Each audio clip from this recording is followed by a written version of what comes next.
fortaleza, que nuestra fe pueda crecer, que hoy podamos encontrar el consuelo que nuestro corazón necesita, que hoy podamos encontrar y visualizar el plan de salvación que tienes para cada uno de nosotros.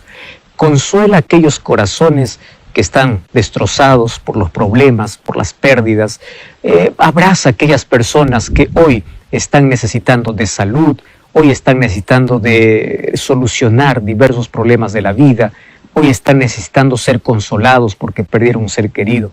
Y hoy queremos que tu palabra, como siempre, pueda traernos aquella esperanza que necesitamos y podamos visualizar la salvación que tienes para nuestra vida.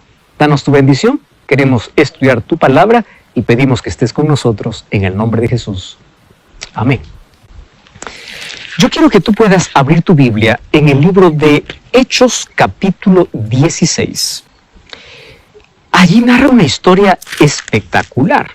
Hechos capítulo 16, a partir del versículo 16 en adelante, dice así: Aconteció que mientras íbamos a la oración, nos salió al encuentro una muchacha que tenía espíritu de adivinación.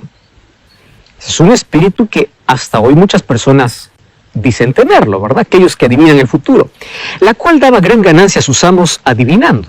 Esta, siguiendo a Pablo y a nosotros, daba voces diciendo: estos hombres son siervos del Dios Altísimo, quienes os anuncian el camino de salvación. Y esto lo hacía por muchos días. Mas desagradando a Pablo, este se volvió y dijo al espíritu: te mando en el nombre de Jesucristo que salgas de ella, y salió en aquella misma hora. Pero viendo sus amos que había salido la esperanza de su ganancia, prendieron a Pablo y a Silas y lo trajeron al foro ante las autoridades. Y presentándolos a los magistrados dijeron: estos hombres judíos alborotan nuestra ciudad, enseñando costumbres que no es lícito recibir ni hacer, porque somos romanos. Y se agolpó el pueblo contra ellos, y los magistrados, rasgándoles las ropas, ordenaron azotarles con varas. Quiero contarte un poquito cómo se desarrolló esa historia. Pablo estaba en su segundo viaje misionero acompañado de Silas. ¿A dónde fueron? A Filipos. Filipos estaba a unos 16 kilómetros del mar Egeo. Y tenía este nombre porque hicieron en homenaje a Felipe II de Macedonia. Allí en Filipos había un local de encuentro fuera de la ciudad. Allí se reunían un número grande de mujeres a las márgenes del río. Allí es donde llegaron Pablo y Silas para poder predicarles acerca de quién es Jesús. La Biblia dice que una de las mujeres que escuchó ese mensaje era Lidia. Lidia era de Tiatira, que fue para Filipos para vender tejido de púrpura.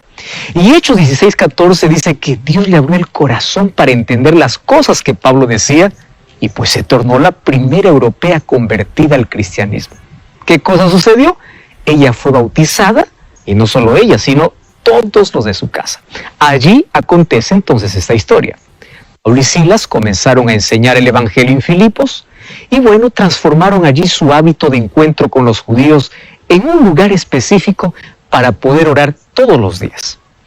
Un día, mientras ellos iban a la oración, dice que les salió al encuentro una joven esclava. No sabemos su nombre. Ella tenía un espíritu de adivinación.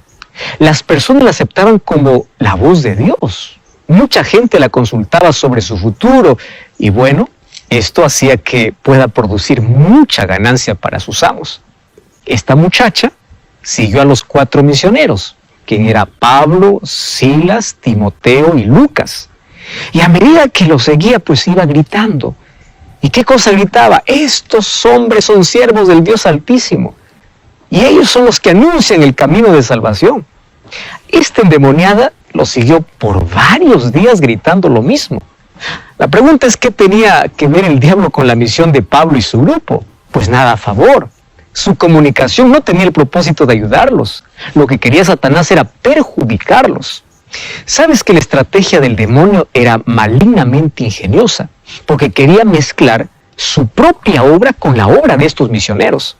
Entonces, al anunciar la obra que ellos hacían, estaba distrayendo la mente de las personas y estaba obviamente induciendo a la multitud a pensar que la obra que hacían los misioneros era del mismo poder que manejaba a esta muchacha que tenía el espíritu de adivinación. Bueno, aunque esta muchacha decía verdad sobre los apóstoles, lo que estaba haciendo era distraer a la multitud y engañar a los oyentes. La paciencia de Pablo, pues soportó por muchos días. Así como Dios tiene paciencia con los pecadores, pero llega un momento que no dura para siempre. Un día Pablo, bajo la inspiración del verdadero poder que conducía su obra, que era el Espíritu Santo, le dijo al demonio que controlaba a esta muchacha: en el nombre de Jesucristo, yo te mando que salgas de ella. Y el demonio salió. La mujer quedó libre del demonio. Y bueno, ya no podía más adivinar. Y su silencio era una prueba evidente de que el poder que había operado en ella era muy diferente al poder que actuaba en Pablo. Bueno, había obedecido la orden y nada más podía hacer, nada que ir en contra de los predicadores que anunciaban el Evangelio. Ahora, aunque la endemoniada quedó en paz no quedaron sus amos. ¿Sabes que los dueños de esta esclava vieron que se acabó pues su fuente de ingreso? Y ellos quedaron con mucha ira y llevaron a Pablo y Silas hacia los magistrados. ¿Para acusarles de qué? ¿De perturbaciones? Ahora, esta era su venganza porque Pablo había destruido el negocio de ellos.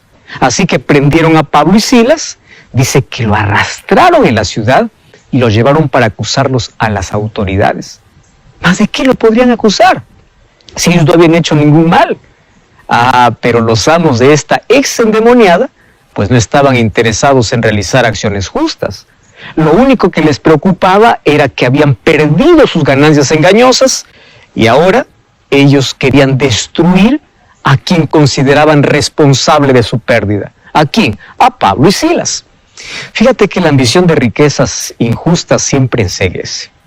Entonces estos hombres fueron acusados delante de los magistrados. ¿De qué manera? Así: estos hombres son judíos y alborotan nuestra ciudad. Ellos enseñan costumbres prohibidas que los romanos no podemos practicar. Y sabes que esto era totalmente falso, porque los apóstoles no habían enseñado hasta aquí nada de lo que Roma había prohibido. Y claro que en Roma había judíos y sus prácticas religiosas eran legalmente toleradas. Pero la ambición, la codicia, siempre distorsionan la visión. Destruyen lo mejor y es lo peor que hay en el espíritu humano, porque hacen a una persona iracunda y violenta. Y esto fue una de las mayores injusticias contra estos hijos de Dios que estaban predicando el Evangelio. Sin embargo, parece que lo injusto siempre atrae a los injustos, ¿verdad?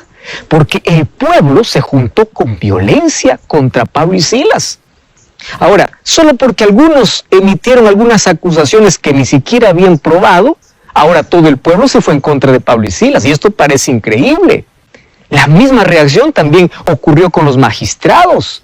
¿Cómo es posible? Dice que ellos rasgaron sus ropas y rasgaron las ropas de Pablo y Silas. ¿Y qué hicieron? Los mandaron a azotar con varas. ¿Sabes qué es increíble? Que un pueblo de leyes justas, desde su fundación del año 753 a.C., Roma, que siempre se había regido por leyes escritas que más tarde se convirtieron en la base legal para todos los códigos desarrollados en las naciones del Occidente y de muchas naciones del Oriente, ahora estaban actuando con injusticia. ¿Qué pasó? ¿Qué cosa pasó con la tradición de ese pueblo justo? Pues lo de siempre. Las leyes pueden ser justas, pero las personas son muy injustas. Y qué paradoja, ¿verdad? Pablo y Silas, por haber restaurado a una poseída del demonio a su sano juicio, eran tratados con injusticia por un pueblo que tenía leyes y se iba a matar, pensando que los presos habían huido. Mas Pablo clamó a gran voz diciendo: no te hagas ningún mal, todos estamos aquí. Entonces él, pidiendo luz, se precipitó adentro y temblando se postró a los pies de Pablo y Silas y sacándoles les dijo: señores, qué linda pregunta, ¿qué debo hacer para ser salvo? Y ellos dijeron: cree en el Señor Jesucristo y serás salvo tú y tu casa. Y le hablaron la palabra del Señor a él y todos los que estaban en su casa. Ya te fijaste en la escena, con las espaldas sangrando, siendo tratados de la manera más injusta, fueron colocados en una celda, allá en la última celda donde es imposible escapar. Y para poder asegurar, para que estos no pudiesen escapar, para que estos no pudiesen huir, pues colocaron sus pies en el cepo. El cepo era un instrumento ideado para sujetar, para retener o para inmovilizar a las personas. El carcelero solamente cumplía órdenes, tenía que mantenerlos seguros de cualquier modo. Y él sabía que para poder tenerlos bien a esos prisioneros, tenía que imposibilitarlos de poder caminar. Y ahí estaban Pablo y Silas, allí en ese ambiente frío, donde hay mucha gente que hace mucho tiempo no ve la luz del sol, donde solamente ven 4 paredes, donde solo se escuchan llanto, gritos, lamentos, donde solo se escuchan cadenas. Sin embargo, estos dos, Pablo y Silas, no gritan, no insultan, no reclaman, solo cantan y oran. Sus espaldas están llenas de surcos por los látigos, está llena de sangre, pero ellos, en lugar de reclamar, se ponen a cantar. Sabes que no es fácil adorar cuando las espaldas están sangrando, cuando no tienes todas las respuestas para las preguntas que tienes, pero sigue confiando, porque los hijos de Dios también sufren injusticias, porque están en un mundo cruel, en un mundo injusto, donde el príncipe de las tinieblas disfruta cuando los hijos de Dios sufren. Recuerda, José entró en un pozo de manera injusta. Daniel entró en una cueva de leones de manera injusta. Los amigos de Daniel entraron en un horno de fuego de manera injusta. Pablo y Silas entraron en la cárcel de manera injusta. Pero Dios nunca los abandona. Él siempre recompensa la fidelidad. Y te recuerdo que detrás de cada circunstancia difícil siempre hay un propósito mayor. Porque lo que el diablo usa para poder destruir a los hijos de Dios, Dios lo puede revertir y Dios lo puede usar para tu mayor bendición. Recuerda el texto, a los que aman a Dios, todas las cosas cooperan para bien. ¿Qué sucedió? Era la medianoche, Pablo y Silas estaban orando y estaban cantando himnos, estaban alabando la grandeza y el poder de Dios. De repente un terremoto muy grande movió desde los cimientos de la cárcel. De manera muy extraña, se abrieron las puertas como si alguien de manera intencional lo hubiera hecho. Y como si una mano poderosa estuviera en acción, pues allí cayeron las cadenas de todos los presos. ¿Qué sucedió? En ese instante, el carcelero despertó. Y al ver el cuadro de destrucción, al ver las puertas abiertas, al ver los presos sueltos, sin que él pudiera hacer nada para poder detenerlos, él pensó que todo eso ocurrió mientras él dormía. Así que allí pensó lo siguiente: perdí todo. Y la ley romana era implacable con él, porque exigiría su vida como castigo por ser irresponsable, por haber dormido y permitiendo que los presos salieran. Entonces, este carcelero, al verse en esa situación, al no encontrar una solución, quiso matarse. Eso era la única salida que vio. ¿Para qué pasar por la deshonra?, pensó él, si el resultado al final sería lo mismo. ¿Qué hizo? Tomó su espada, totalmente decidido. Cuando estaba a punto de ejecutarse a sí mismo, escuchó la voz de Pablo: no te hagas ningún mal, todos estamos aquí. ¿Qué hizo? Él buscó una luz y allí, con toda la ansiedad en la boca de su estómago, corrió de manera precipitada en toda la cárcel donde estaban Pablo y Silas. Y allí el carcelero comenzó a temblar de miedo. Pero una actitud interesante: se postró delante de extraños prisioneros. Pero él sabía que enseñaban ellos el evangelio. Él sabía de que estos prisioneros no protestaban por la injusticia, aun cuando de manera injusta fueron azotados. Él sabía que en la incomodidad de la prisión cantaban alabanzas a Dios. Cuando el terremoto los había dejado libres, no solamente estos quedaron en la prisión, sino cuidaron de los otros presos para que ninguno escapara. Claro, tantas evidencias había de que estos eran hijos de Dios. ¿Sabes qué? En un instante, pasó del terremoto al temblor de todo el cuerpo de este carcelero. Temblor que no podía controlar, de la agitación por el terremoto a la agitación de su corazón. Y fue movido al arrepentimiento, a la búsqueda de la salvación. Dice el texto que lo sacó de la cárcel y les hizo la pregunta más linda que todos tenemos que hacer. ¿Qué debo hacer para ser salvo? No era necesario aquí un discurso. Por lo visto el carcelero ya sabía todo. Fuera porque él mismo habría escuchado alguna predicación de ellos en la ciudad o porque alguien ya le habría contado acerca de quién es Jesús. Ahora, por otro lado, yo encuentro que este hombre era muy sincero, que estaba dispuesto a hacer todo lo que le mandaran. Entonces, con mucha sencillez, aquí Pablo y Silas le dijeron, cree en el Señor Jesucristo y serás salvo tú y tu casa. ¿Y sabes qué hicieron? Los llevó a casa, curó sus heridas, los atendió de la mejor manera posible. Y mientras ellos hablaban de la palabra de Dios, no solamente el carcelero se entregó, sino también toda la familia. Dice que puso ahí una mesa servida para poder celebrar su nueva vida, su nuevo nacimiento. El texto dice que se regocijó con toda su familia por haber creído en Dios. Había pasado del temor al regocijo, de la incredulidad a la fe, de la muerte a la vida eterna. ¿Todo por qué? Por una acción, creer. Y a mí me encanta porque allí el versículo 33 dice que enseguida se bautizó él con todos los suyos. Porque esto es realmente creer. ¿Qué cosa es creer? No es solamente un conocimiento superficial. Creer no se trata de decir, yo creo que Dios existe. Involucra otros aspectos, también el aspecto actitudinal. ¿Cuál es tu actitud en relación con aquello que crees? Tú sabes que Santiago 2:19 dice, el diablo también cree, el diablo también tiembla, pero no se arrepiente. Es decir, de nada sirve que tú digas, yo creo en Dios, pero no hay una acción que pueda respaldar o acompañar aquella creencia que tú tienes. ¿Qué tipo de creencia tú estás teniendo en la vida? Y es interesante que aquí el texto dice que cuando ellos creyeron en Jesús, ellos fueron bautizados. ¡Qué impresionante! Porque el bautismo es la demostración pública de aquello que aconteció en silencio en tu corazón. En silencio tú puedes aceptar a Jesús. Tú puedes decir, yo acepto a Cristo en mi vida. Nadie lo puede saber. Pero es imposible que tú realmente ames a Dios y sigas manteniendo en secreto tu relación con Él.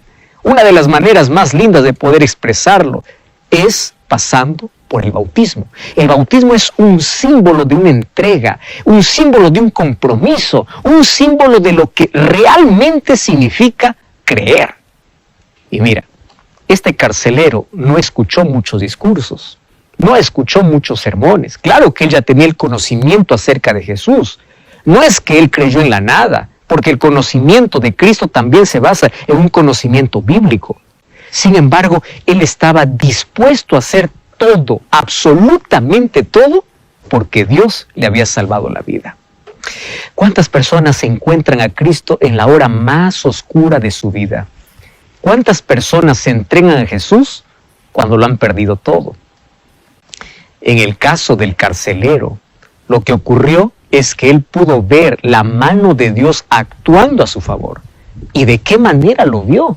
Pues recuerda que él había pensado quitarse la vida. Y estoy hablando para ti que más de una vez ya intentaste quitarte la vida. Tú ya tenías todo planeado, pero algo intervino. Y mira, el mensaje también es para ti, para que tú puedas pasar de la desesperación a la esperanza, de la muerte a la vida. Dios hoy puede romper las cadenas que te están prisionando en el corazón. Dios puede hoy darte libertad. Dios puede hoy cambiar tu vida para siempre.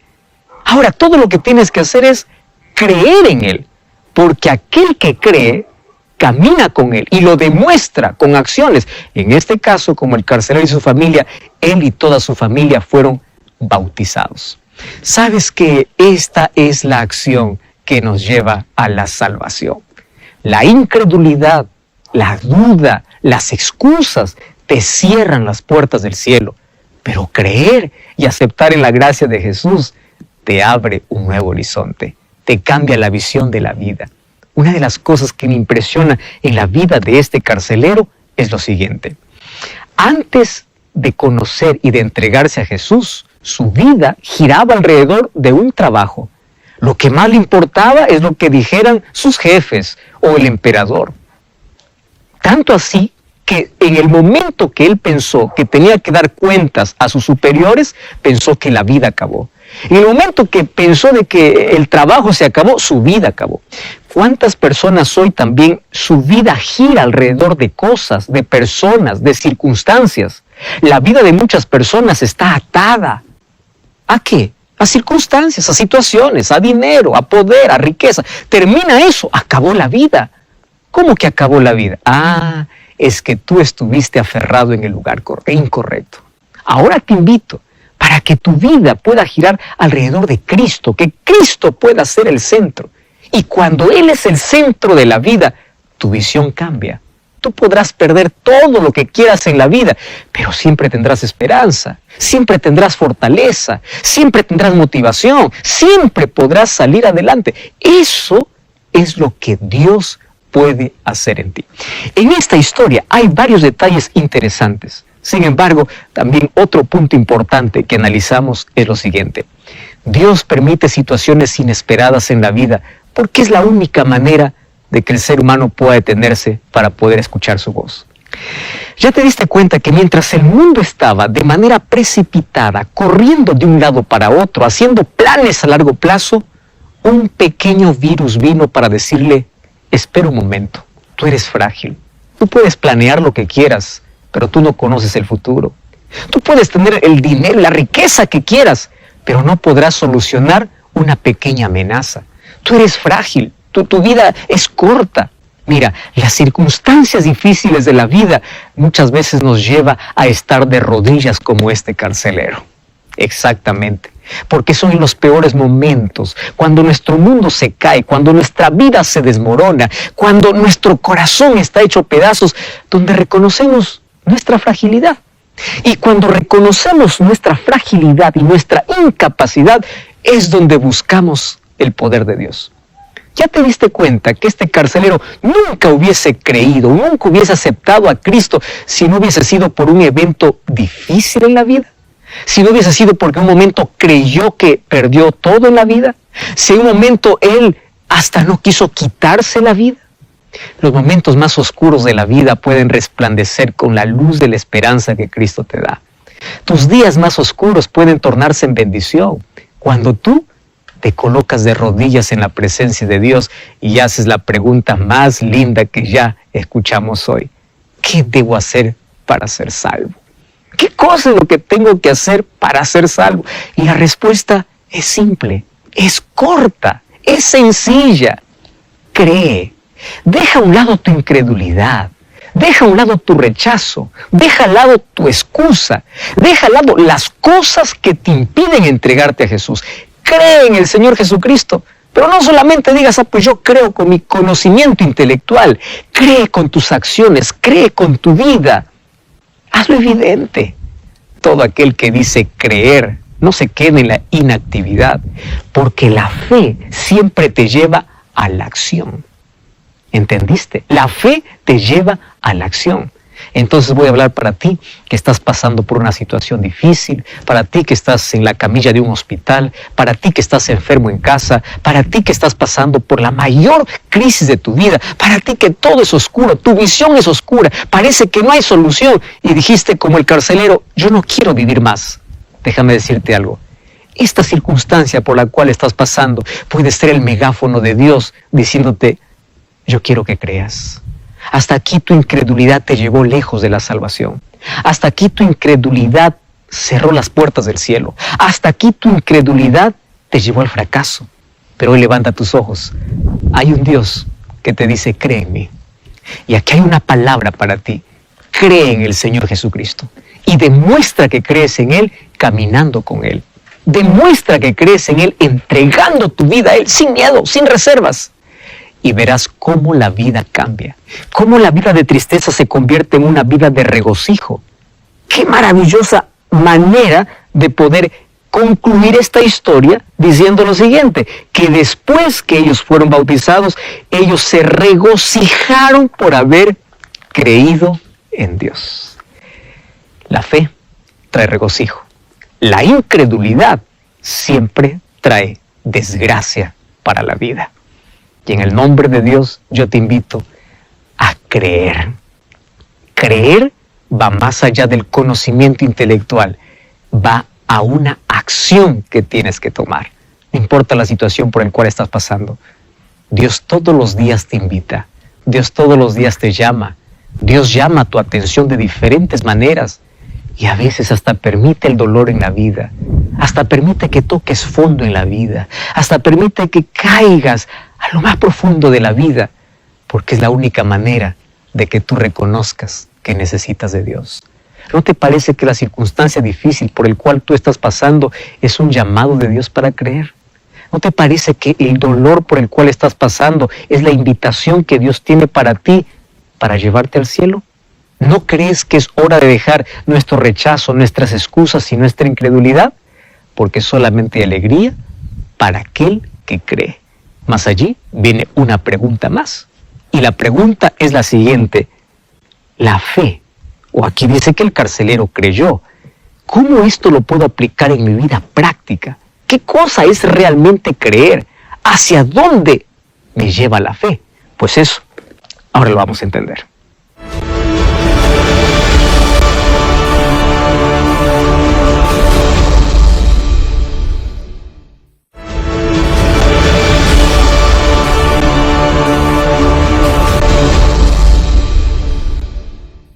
Cuando el carcelero dijo, creo, no era una decisión emocional o irracional, porque la fe no es la crucifixión del intelecto o la crucifixión de lo irracional. ¿Sabes que existe una relación entre el acto de creer y el contenido de aquello en lo que creo? El carcelero fue llamado a creer en una obra específica, en la obra de Jesús. Yo quiero mostrarte que existen tres aspectos vitales de la fe. Número 1, la fe como contenido intelectual, o sea, está unido a la revelación comunicada en la Biblia.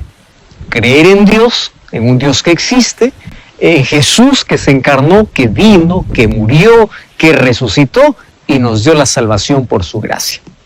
Número 2, una fe como aceptación mental. Esto va más allá del saber. Va más allá de saber que Cristo murió en la cruz.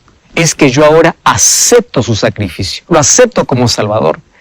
Y es posible tener una perfecta comprensión teológica, pero aún así no aceptar a Jesús. En la misma situación de Satanás. Él cree, pero no tiene más salvación.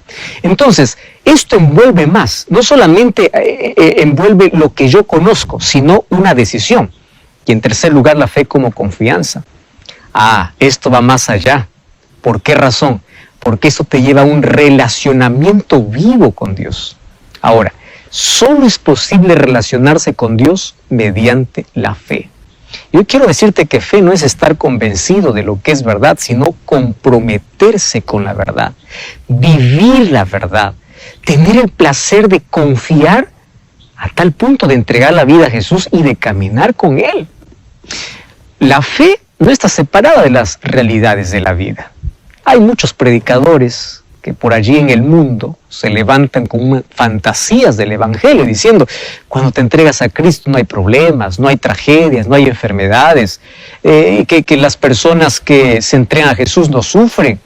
Y no es verdad. La Biblia dice que los hijos de Dios pasan por el valle de sombra y de muerte, pero su fe nunca cae, porque saben de que Dios está con él. Si crees que Dios solamente te prometió una vida de prosperidad, sin dolor, sin tragedias, vas a tener una crisis de fe. Vas a pensar que Dios te abandonó ante el primer problema.